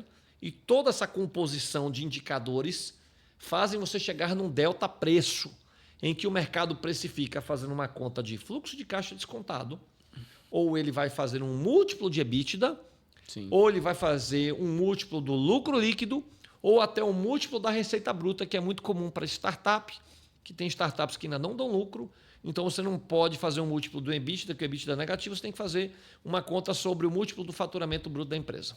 Muito bom. Eu falo para você, o programa do empresário é toda segunda-feira aqui no Visão Empreendedora, porque empresário aprende com empresário. Mas empresário, vida real, não é o guru da internet, tá? Você tem que tomar muito cuidado com isso. Por isso que eu tenho sempre... buscado fazer uma curadoria para trazer galera da vida real. Pessoas que realmente fazem e falam não do que leu num livro apenas, mas daquilo que ele vive de fato na prática. Minha potência, eu quero mudar um pouquinho agora, é o seguinte, cara. Se você tivesse que começar do zero hoje, no cenário atual, por onde você começaria, velho? Microcrédito, emprestar dinheiro para a classe DFG. Esse dinheiro, esse Mas negócio... não é proibido emprestar dinheiro? Não é não. Você pode botar instituição financeira e emprestar dinheiro. Qual o problema? Você Ah. faz Aliás, estamos na Bahia, né? Então, Banco do Porque Nordeste... quando você falou, me remeteu a galera que tá emprestando dinheiro no cartão de crédito aí na Avenida 7 ali. Tem um bocado de gente com a plaquinha ali, ó. Passe no cartão ali. Grava isso. O Brasil é um país de agiota, onde todo mundo que ganha dinheiro está emprestando dinheiro para alguém. Cara, são negócios travestidos de operação financeira. O varejo é isso. O varejo é isso. Puta que... A C&A é isso. Crediário. Magalu, Casas Bahia. O cara da Casas Bahia falou isso lá, pô. Lá atrás. Porque é país pobre. Então, país pobre é país de agiota. Então, se eu tivesse que começar do zero, eu pegaria um quinhãozinho meu de dinheiro e começaria a emprestar com algum instrumento do tipo de garantia. Você sabe que o Banco do Nordeste tem isso, chamado um produto chamado Crédito Amigo. É num case. Ele aprendeu com o mercado indiano, que faz isso lá há 20 anos, amigo. Importaram o modelo aqui e eles têm uma estrutura de financiamento de microcrédito para PME, para pessoa física. Eu não estou fazendo propaganda dos caras, não. Eu estou dizendo que é uma estrutura altamente eficiente, que dá um belo retorno. E que gera um retorno maravilhoso. Segundo o setor Sweet Spot, mesmo com a desgraceira da Selic a 15%, construção civil enrica muita gente que não sabe nem fazer conta. Sim. Não quando você fica grande. Quando você de pequeno vira médio. Isso. Você vai fazendo uma casa, faz a segunda. Você pode ganhar 40% do seu dinheiro ao ano. Ah, Roberto, eu não tenho dinheiro. Cara, pegue do vizinho, arrume investidores, cobre uma taxa para remunerar a administração da construção do imóvel e venda a primeira casa. Com o seu lucro, você vai fazer uma segunda. E com o dinheiro do investidor, ele vai te dar dinheiro para outras. Quando você vai ver, você está fazendo 3, 5, 7 casas no ano. E você pode acertar o nicho. Médio alto, ticket alto ou ticket muito baixo. Ficar na zona do meio da arrebentação classe média é ruim, porque esse cara vai lá no Itaú Personalité e não vai ter o crédito aprovado para financiar a casa. Cuidado com quem vai financiar, a que custo de dinheiro, porque senão você não vende a casa. Cara, papo reto. E aí, potência? Papo reto, botou pra lá. É isso aí. Hoje, cara, eu tô aqui encantado com isso, porque é informação útil e prática, objetiva, direto. É isso aí. Pra galera, e às vezes a galera não tem essa visão e fica com uma ilusão numa loja, num comércio. A vida é muito dura. Com aquela margem comprometida, e eu falo isso porque é duro você pegar o brasileiro ali, de um modo geral, com a vontade, ele pega o restinho de dinheiro que ele tem, uma rescisão que ele pegou de uma empresa, ou o resto de uma herança, ou vende um carro, sabe? E aí aluga um ponto numa loja, num shopping ou aonde for, aí gasta não sei quantos com móveis, gasta não sei quanto com estoque, investe, fica isso aqui de capital de giro, que é pouco, que já começa errado aí, com um pouquinho de capital de giro e com margem baixa. O que é que vai acontecer com ele? Capital de giro baixo, ele vai quebrar. E margem baixa. Ele vai quebrar. Só que aí qual é o grande problema? Ele não quebra, ele não faz conta. Então, quando o oxigênio do fluxo de caixa não chega, aparece o banco e oferece dinheiro para ele. Com que taxa? Ele não sabe nem fazer a conta da taxa e não sabe simular com aquele dinheiro, com aquele custo, se a conta dele vai fechar. Banco é banco. Vive disso, né? Então, assim, de novo, Brasil, país de agiota. Dinheiro caro, financiando projetos. Hoje eu fiz um call mais cedo com o pessoal que está lá no Maranhão. O cara está pegando dinheiro para financiar a construção civil. A IPCA mais 14%. E segundo ele, a conta ainda fecha. Dá vontade de perguntar, cara, você fez essa conta direito? Ou sua margem é obscenamente alta para casas de 400 a 500 mil reais? Médio. Então, assim, cara, esse cara deveria estar ganhando 60% a 70% do dinheiro para financiar um dinheiro caro desse. Veja como o dinheiro chega caro para você empreender no Brasil, porque é muito intermediário fazendo de gestão pouca e na mão de 5 bancões. Sim. País pobre está na mão de pouco banco. Então, as estruturas alternativas de crédito são poucas e pífias e para pouca gente. Porque o cara vai querer tanta garantia que... É isso que eu ia te falar. Não tem acesso. A maioria das pessoas não tem acesso. 130% de garantia do dinheiro que você vai pegar. Então é o seguinte, aí você vira uma PME e vai trabalhar no comércio e fica ali gerando o seu estoque. E às vezes você pega o seu dinheiro lá, comendo a guia. e joga. Traduzir Brasil, velho. Comendo a guia. Quais são os 3 pilares hoje do teu negócio? Hoje na verdade, até entender também. Hoje você vendeu a empresa e tá só na Leblon, aqui na Bahia, curtindo a vida e gravando podcast. Eu brinco que eu recolho IPTU em Salvador e moro no avião. Porque... Pô, massa. Então, Bruno Reis tem que lhe agradecer. Eu sou conselheiro de várias empresas no Brasil. Cuiabá, Minas Gerais. Mas é sério que você não tem aqui na Bahia? 0. Puta merda, meu. Eu acho que eu também não quero ter. Por conta da agenda do empresariado local que eu acabei de falar. Ou será porque você fala, você bate assim, a galera fica meio chateadinho, magoadinho? Não, mas eu faço questão que não me telefone mesmo, não. Eu não prefiro que não me liguem, sério. É porque é uma agenda inglória, eu já conheço minha turma, não dá. Então, assim, eu rodo o Brasil, sendo conselheiro de empresas, eu rodo o Brasil vendendo companhias, eu dou muita palestra, eu gravo muito podcast. Então, assim, eu gasto 20% do meu tempo com rede social para levar informação. É uma agenda altruísta minha que no final ganha dinheiro. Sim. Porque o cliente me acha, me procura e me contrata. Então, eu faço transações relevantes pelo Brasil, de vários tipos de setores. Eu sou desafiado intelectualmente o tempo todo, com gente muito sênior, com empresa muito grande. Faço governança corporativa, eu faço sucessão familiar. Eu, às vezes, tenho que fazer spin-off, estruturas de novas estruturas societárias. Então, eu estou lidando com gente com capital intelectual muito bom. E eu sou muito bem remunerado. Então, eu sou um cara de sorte, que eu trabalho quando eu quero. Eu faço agenda com quem eu quero, eu escolho o cliente que eu atendo, aonde, como e de que maneira. E dou meu preço. Então, acho que pouca gente consegue fazer isso. Fruto da minha experiência, e eu direcionei a minha própria carreira para isso. Eu pensei meus próximos 20 anos. Foi estratégico isso aí, né? Exato. Porque eu saí do dia a dia da empresa, eu tive tempo para pensar. O maior ativo para o empresário é tenha tempo para pensar. Se você ficar engolido na operação, você não vai refletir. Vai ficar igual eu fiquei lá atrás, 10 anos engolido por uma operação de barra de valet, porcaria, parando o carro na rua. Isso não faz sentido. Você não vai conseguir pensar em estratégia. Então, meu tempo é destinado a estudar inteligência artificial, fazer conteúdo de rede social, entrar no avião e trabalhar, prosperar, ganhar dinheiro e ganhar mais do que isso, conhecimento. Eu estou todo dia aprendendo alguma coisa com alguém e sempre conhecendo gente pelo Brasil. Muito interessante. Isso é o que nutre o meu intelecto, nutre o meu tesão de vontade de acordar e fazer mais. E você está contribuindo com aquilo que você acredita, né? Exato. Aquilo que você fala bem assim, pô, eu estou ganhando dinheiro, estou isso, estou aquilo, mas o tá ali na internet, que eu sinto isso também, a gente está ajudando, a gente está levando conhecimento, porque no fundo, o que mais o povo precisa, o que mais o empresário precisa, o que mais o país precisa é conhecimento, é educação, pô. Exato. É o que mais falta. Exato. De tudo que você está falando aí, de toda a situação, a mudança passa por educação, passa por conhecimento.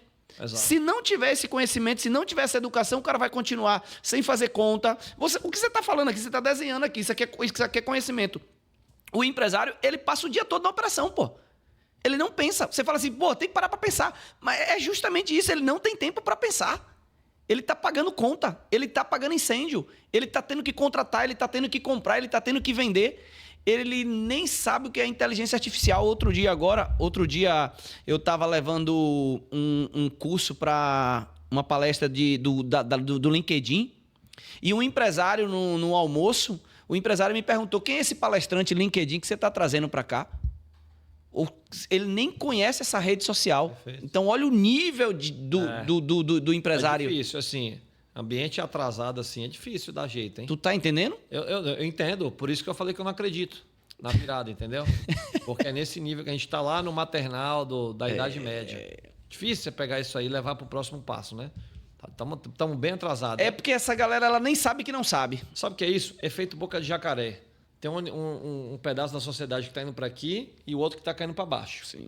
Então, assim, o descolamento só aumenta da desinformação e da ignorância. E olha que a gente tem rede social a nosso favor. O conhecimento está de graça. De graça. O cara prefere ver a agenda do Mas o cara tá vendo um TikTok, videozinho do TikTok, ver um Reels de alguém que está falando uma bobagem, sendo impactado por um guru digital. Aí é o nível da ignorância, ó, só aumentando. E quem está aqui hypando, ó, está acessando o melhor do capital disponível de graça, usando isso em benefício próprio do coletivo que convive com ele, está decolando, diz assim, tchau, amigão, não vou ficar trazendo contaminado para mim, não, vou abraçar afogado.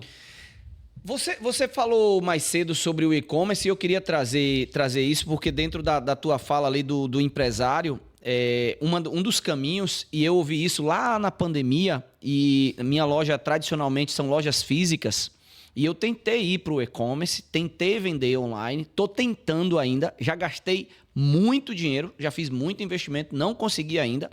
E agora eu tive no Fórum do E-Commerce em São Paulo e eu vi um número lá que me deu um jab de direito no queixo. Porque 92% das vendas online são feitas por marketplaces. Ou seja, tá todo mundo aí iludido querendo montar seu site, montar seu e-commerce, mas ninguém tá vendendo porra nenhuma. O mundo continua o mesmo, do mesmo jeito. Os ricos cada vez mais ricos, as plataformas ali dos marketplaces, só os grandes vendem. É isso aí. Se você quiser botar teu produto, você vende, só que tenta colocar teu produto hoje dentro da Amazon, dentro do Mercado Livre, dentro da Shopee, dentro de onde for. O cara é teu sócio majoritário. A gente já tem um sócio que é o governo e agora a gente tem um sócio que... O produto não dá essa margem, irmão. Eu sei. E aí vocês se ferraram, porque é o seguinte, o próximo passo do e-commerce é... Você não viu agora que o Mercado Livre ele vai entrar em farmácia? Sim. Por que ele está fazendo isso? Porque ele entendeu que ele basta ter uma loja física para ter a licença da Anvisa. Ele já tem o marketplace, o cliente está na mão dele e ele vai vender o remédio por ali, no last mile, e vai usar o Mercado Livre para poder fazer a entrega. O que é que impede o iFood de fazer a mesma coisa? Sim. O que é que impede... Diz que 99 agora está vindo concorrer com o iFood. Por quê? Visão de delivery de comida virou commodity, é guerra de sangue. Por isso que o iFood vai virar um super app de tudo. Porque ele entendeu que ficar brigando para taxinha de comida não vai dar a sustância. Por isso que ele está começando a comprar outras empresas de outros setores. Ele vai virar um ecossistema de soluções, porque ele tem o mais importante, que é o cliente usando a plataforma dele. Ele já criou a infraestrutura. É o novo shopping, né? É o shopping digital. As lojas físicas vão morrer? Não. Tem negócios que dependem ainda muito da loja física. A exemplo de produtos de 99, produtos de baixo ticket, que o povo está na rua batendo o pé e esse cara passa na porta. Esse o e-commerce ele não mata. Ele é colaborativo. É fato. Mas produtos de ticket maior, de verdade, cara, assim, ou sua loja vai ser um giro muito barato de valor de mensalidade de aluguel, e você vai ter que potencializar cada metro quadrado da loja, não só para vender o seu produto, mas produto de terceiro. Isso, você agregar. Vira um marketplace físico de outras coisas. Agora, qual é o sweet spot? Amigo, seja dono da galeria e alugue box de 10, 15 metros, para poder esse cara do pequeno negócio que é barato sobreviver ali vendendo um infoproduto ou produtos. Vai tocando a vidazinha dele. E você vira um rentista. Você vai virar um marketplace de lojas físicas alugando, fazendo um business de rentista com um bom posicionamento. Então pare de gastar dinheiro abrindo lojas espalhadas, centralize tudo, alugue para os outros e vai ganhar seu dinheiro. Conheço gente fazendo isso no Belém do Pará. Feira de Santana tem. Arapiroca. Isso aí é o sweet spot. Vai procurar outras cidades no interior da Bahia, exemplo de Santo Antônio de Jesus, que tem uma cidade de gente que vai de fora e vai para esse caminho aí, porque vai dar bom. Boa, muito bom. Vale um almoço. Valverde, um restaurante que escolher a minha escolha. Não, tá valendo, tá barato, pô. Tá barato. Viu? Eu sou humilde. Os caras em Alphaville cobram 1 milhão, pô, no almoço. É porque é da turma da pirâmide digital. Eu não sou do Egito. Eu não sou egípcio, não adianta. Sou baiano. Mas eu penso que às vezes, não falando desses valores, mas eu acredito muito no valor do conhecimento. E a galera precisa... E não tô falando de valor caro, não. Porque pra mim a maior ignorância é um livro. Okay. Um livro é 50 conto, pô. O cara comprou um livro, ele aqui, esse livro meu. Ele sabe como eu penso. O que é 50 conto? Aí pra um cara hoje que tem uma loja, eu tenho 5. Esse cara tinha que me ouvir, pô. Esse cara tinha que me ouvir. R$50. Só que ele não para ler. E aí é um déficit, na verdade, no Brasil. A galera não lê. Educação, cara. E isso, educação. Aí eu vejo tua história aqui, pô, um case de sucesso. Mas você é o cara que estuda. Você é o cara que você acabou de dizer. Pô, todo dia eu aprendo uma coisa nova. Olha o que você acabou de dizer, pô. Todo dia eu aprendo uma coisa nova. Não é o cara também que tá na arrogância. Porque tem uns empresários tradicionais que eles entendem que eles são os taca das galáxias, né? Que eles sabem. Aliás, aí, ó. Pergunta para quantos empresários daqui já foram na China. Tem que ir na China todo ano, papai. A China está 20 anos na frente de vários países no mundo, por isso que ela engoliu os Estados Unidos. Vai copiar o que o chinês faz, cacete, e tropicaliza para cá. Não é copy-paste. E não estou falando de China, você chegar lá e ficar importando escambo e botando a marca aqui, não. Porque isso também dá para fazer e dá para ganhar um dinheiro. Cara, é tendência. tendência das coisas que eles já anteciparam por conta da população de 4 bilhões de pessoas, em que o problema deles é só alimento, porque o resto eles têm tudo. Eles já estão desenvolvendo as cidades menores no interior da China, levando conhecimento, estudo, universidade, escola, para a família ficar lá, não ter êxito urbano, para não poluir as grandes cidades, e o nível de negócios e indústrias estarem ali para poder estar exportando para o mundo inteiro. Os caras estão nesse nível. E a gente está aqui patinando, só exportando batata e soja, entendeu? Então, assim, vai para a China, vê tendência, amigão. A gente manda a matéria-prima e compra o produto. Em vez de ir para Brasília, ver ministro falar, vai para levar um PowerPoint de ideia, vai para a China, amigo, e vê e vai fazer o seu. Volta aqui, se junta com 2, monta um plano de negócio, faz a projeção financeira e começa a ganhar dinheiro. Pelo amor de Deus. Simples. Agora eu quero te fazer uma provocação que você trouxe a China aí. Vai. E eu estava em Brasília agora, vendo lá aquela cidade planejada, aquela coisa bonita. Eu vi Brasília como a sede de uma empresa. Imagina uma empresa, porque o Brasil para mim é uma empresa gigante, Sim. Um potencial absurdo, é comum, o Brasil é celeiro para o mundo, é a dispensa do mundo, é onde produz, você colocou aí, a gente exporta para lá toda essa questão aí. E aí eu vejo uma estrutura, vejo tipo assim, algo que se funcionasse... Não vou emitir meu valor não, que é você que vai ter que dizer isso aqui, mas até para eu entender também. Porque em 95, Valverde, 1995, o PIB do Brasil e o PIB da China eram muito próximos, eram muito parecidos. Isso. A gente dá um salto de 95 para 2025, a China hoje é uma potência pareando com os Estados Unidos. E o Brasil continua no mesmo lugar. Pergunta que não quer calar. Onde nós erramos ou onde a China acertou? Ok. A China tem um regime totalitário em que ela não abre muita brecha para uma democracia de ideias. Tá. Isso é bom e ruim. O governo chinês ele é sócio das empresas. Então ela financia. O que o governo chinês faz? O que é o lado bom? O governo chinês fala assim, ó, cara, eu vou botar dinheiro nessa sua empresa, nessa caneca, eu vou ter seu sócio e você vai ter meta, porque senão eu tomo a tua empresa. Então o cara já começa com a faca no pescoço. Corre. O governo chinês não dá o dinheiro para ele desviar o dinheiro, igual a gente faz aqui via BNDES. Tipo, dá o dinheiro e me traz meu retorno. E, por sinal, me apresente o plano. Sim. Então, o cara apresenta o plano e ele faz isso para desenvolver as grandes potências. Aí o governo chinês fala assim, ó, eu quero aqui 10 empresas para funcionar com inteligência artificial. Eu quero empresa para trabalhar com bateria porque o mercado está indo por elétrico. Ele mapeou as deficiências do mundo todo e falamos, eu tenho que usar a minha mão de obra local, que ela é barata e volumosa, para produzir solução e foda-se se eu vou copiar e colar dos outros, que os chineses soubessem fazer isso. E, cara, eu não estou entrando no mérito se isso é bom ou ruim fazer. O fato é que eles fizeram esse planejamento de mundo geopolítico e foram mapeando terras arrasadas para poder fazer aquisição, aportar conhecimento de tecnologia, que eles estão fazendo isso, tecnologia está sempre em primeiro lugar. Sim. E, em cima disso, começar a distribuir sua riqueza de capital intelectual e começar a abraçar o mundo mapeando onde eles podem estar geopoliticamente tendo a sua interferência. Dito isso, o Brasil teve 2 processos de impeachment nesse intervalo, com um Congresso Nacional altamente bagunçado. A gente só aumenta a dívida pública, só aumenta o inchaço do poder público, só aumenta o inchaço com o financiamento da máquina, uma agenda de poder de curto prazo em que as políticas públicas não são claras e permitimos que o narcotráfico se infiltrasse como a maior empresa organizada do Brasil. Eu até brinco que o PCC poderia fazer IPO na Bolsa de Nova York, que é a empresa mais organizada do Brasil hoje, cara. Ela tem ramificação em todos os setores da economia. O Estado permitiu que a sua ineficiência permitisse a entrada do capital mais macabro que tem, que é oriundo de práticas criminosas, para comandar o bastidor do nosso país, cara. Financiamento de universidade, de escola, de saúde, de hospital, eles têm dinheiro em tudo quanto é lugar. Então, o Brasil se perdeu aí, os empresários não viram a agenda política com desinformação, só contribuindo para o desvio de grana. O nosso maior problema no Brasil é corrupção.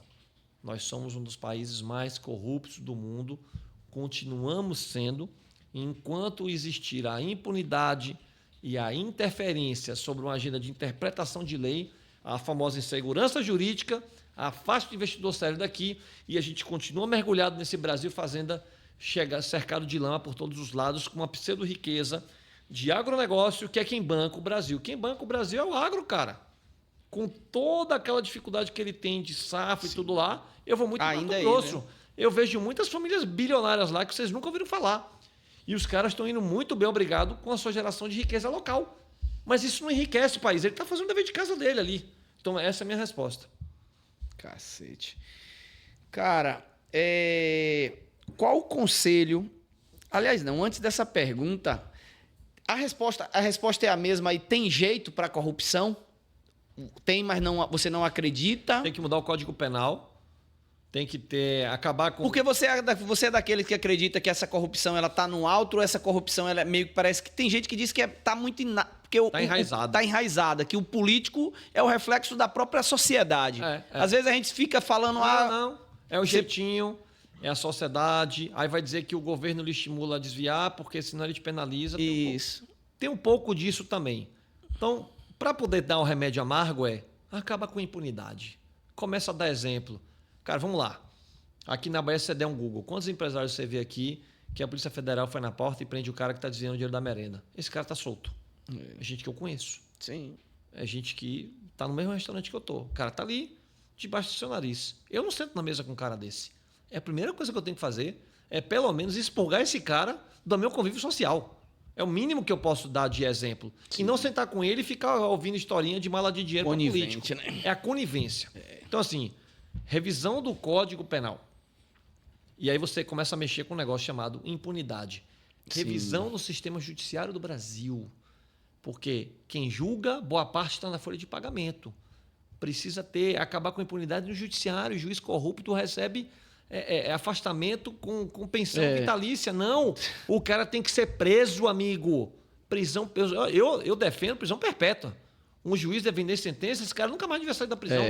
Então, assim. Porque ele tem conhecimento, ele tem tudo, não tem prerrogativa. Acabar com foro privilegiado. Não tem que ter foro privilegiado. Acabar com recurso de segunda instância. Porque os caras ficam recorrendo para cair no Supremo. Aliás, para que você quer Supremo? Os recursos deveriam ficar aqui na esfera, na primeira instância. Não tem que ter por que segunda instância. Porque na primeira você reduziria o custo do judiciário, porque as decisões vão ser mais rápidas. E julga e acabou, meu amigo. Vai cumprir sua pena. Você fica criando um sistema de recorrer, só para o cara ganhar prazo e o cara continuar tendo tempo para fazer tudo de novo. Então, e quem tem a grana vai... Enquanto não rever isso, amigo, esqueça. A gente vai continuar nessa fazenda da corrupção que a gente vive aqui. Caraca. Valverde, candidato a deputado, senador, governador, prefeito, já pensou nisso?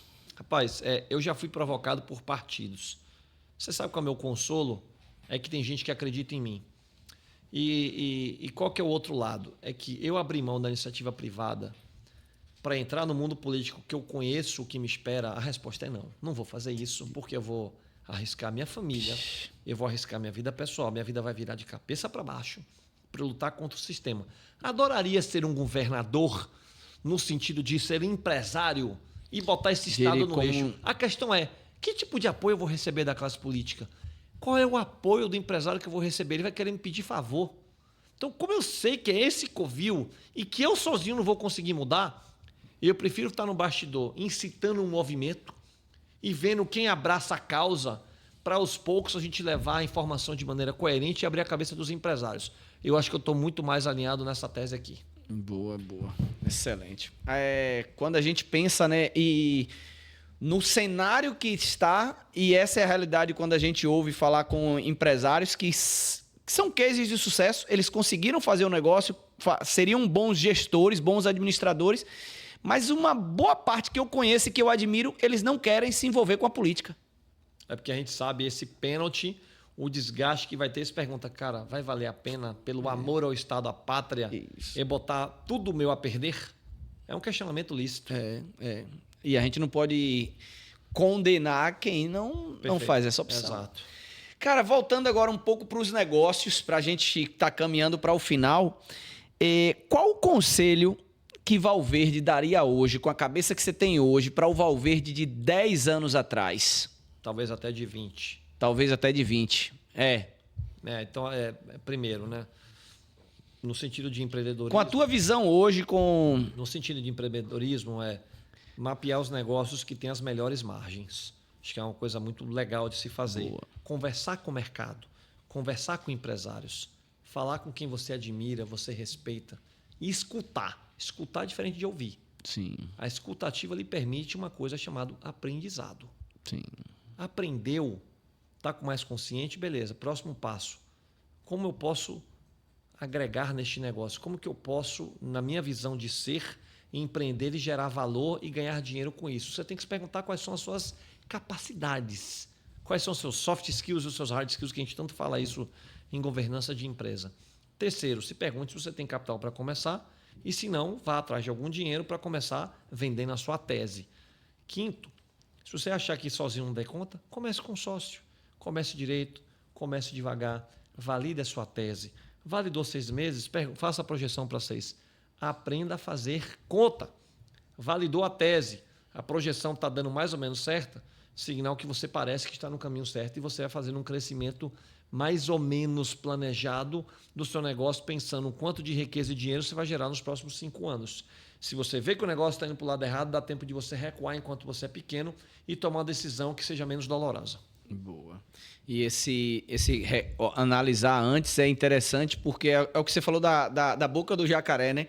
Quando você está aqui, tudo daqui dá para você corrigir muito fácil, mas quanto mais o tempo for passando e você acelerar, e aí onde tem que tomar muito cuidado com o discurso de acelerar, porque essa palavra acelerar é perigosa. Porque quanto mais você acelerar, se você estiver acelerando na direção errada, você tá... Não tem ABS que segure. Isso, você pode estar indo na direção de um precipício, né?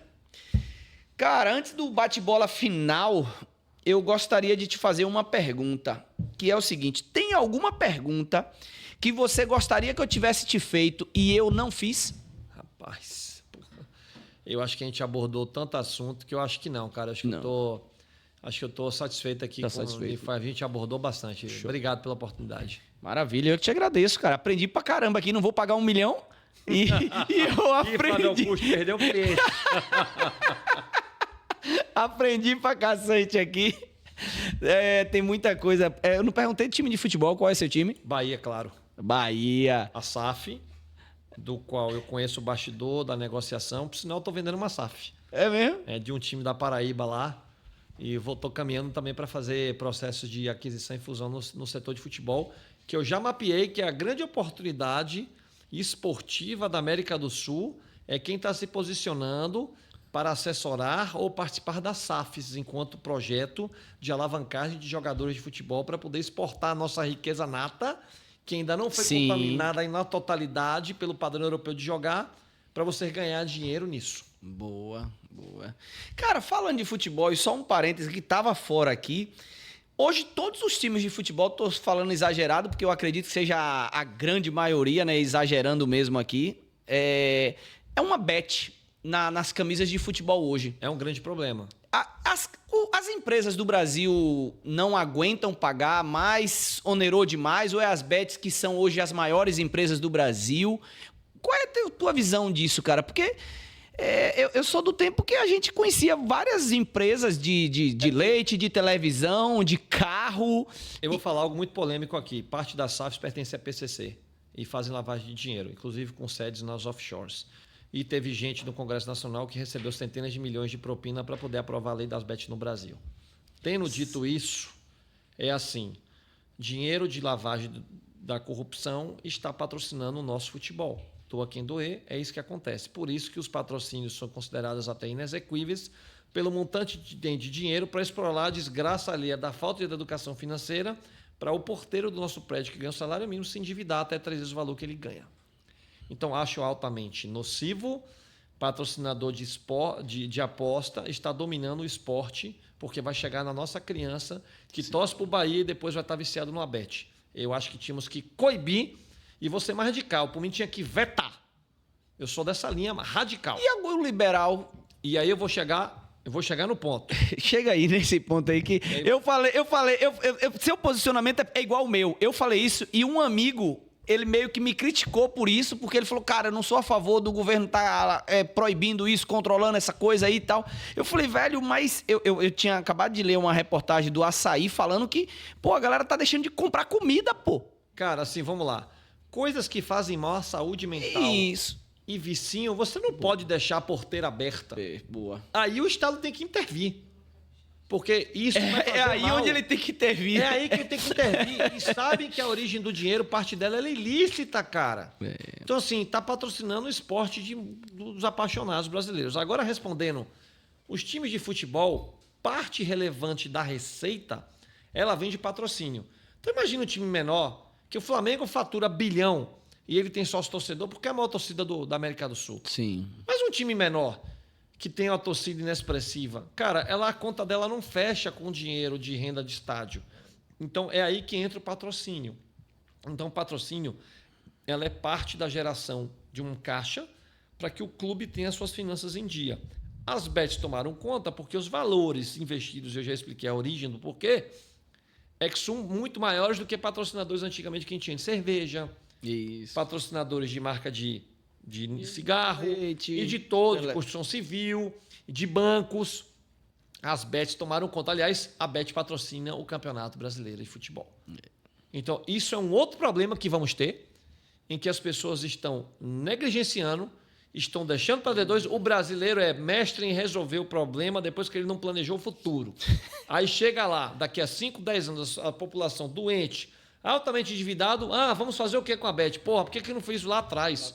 Não, mas o governo, sabe o que ele quer? Ele quer o tributo do imposto. Arrecadar. Ele quer arrecadar, porque a conta do país quebrado não está fechando. Isso. Por isso que abriu a porteira para a Bet. Perfeito, excelente.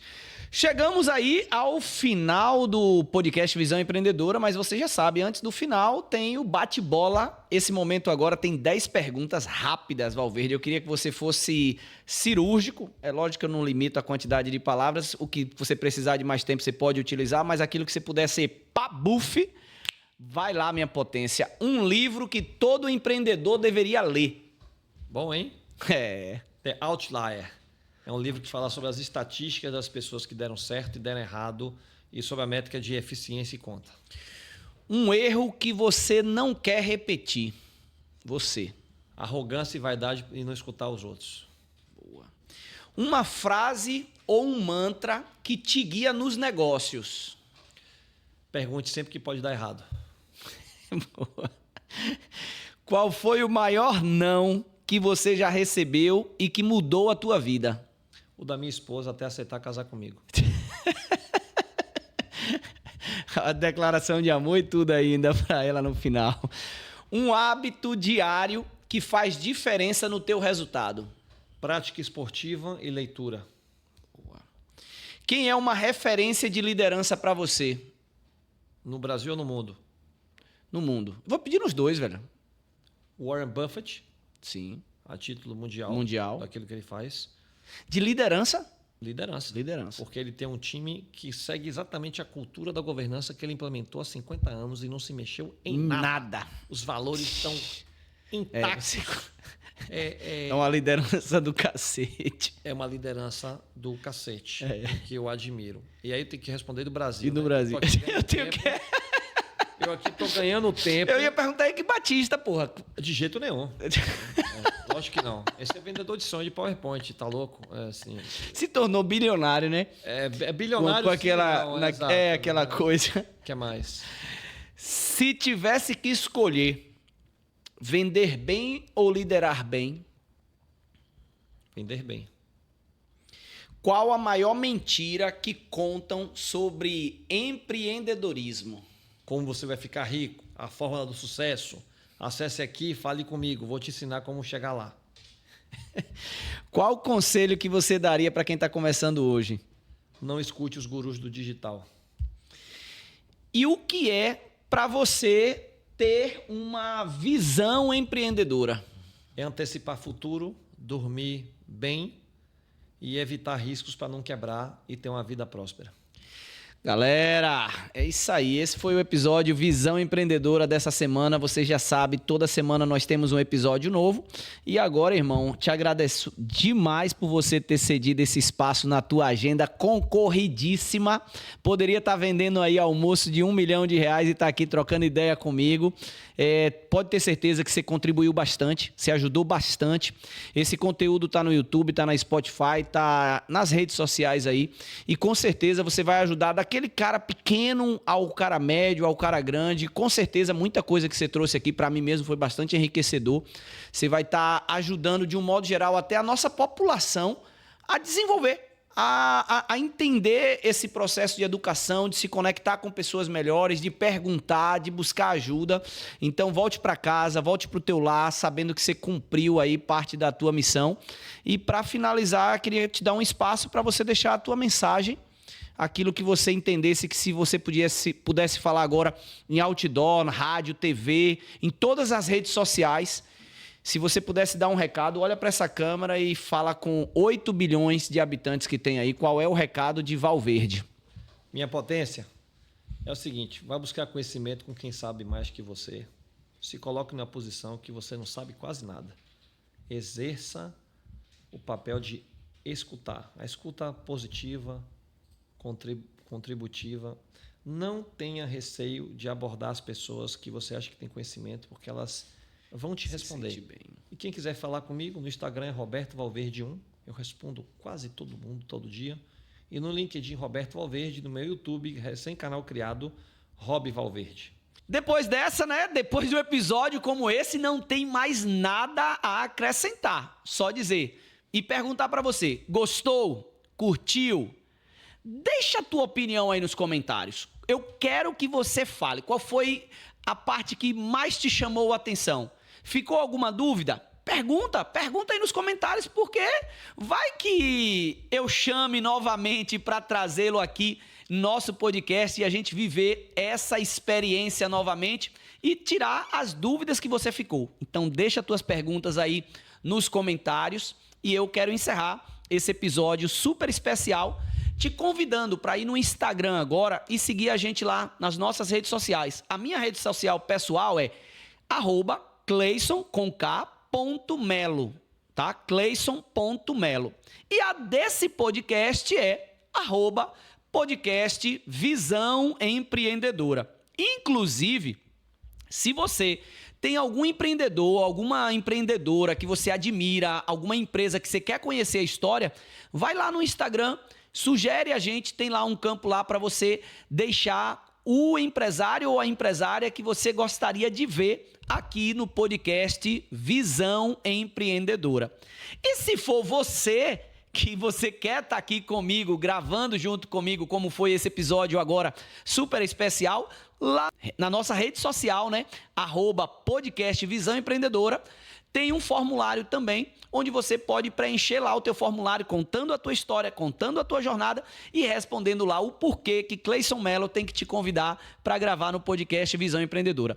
Nós vamos selecionar as melhores respostas e eu acredito que você, em breve, vai estar aqui comigo nesse estúdio lindo, maravilhoso, gravando um episódio super especial, contando a tua história, falando da tua jornada. Minha potência, tamo junto, vamos pra cima. Parabéns por você ter chegado até aqui e não esqueça, na próxima segunda-feira, às 20 horas, um novo episódio. Aqui no YouTube, no Spotify, porque o podcast Visão Empreendedora é, de fato, aquele lugar onde vai ajudar você a avançar para o próximo nível. Tamo junto, minha potência. Até a próxima semana. Simbora!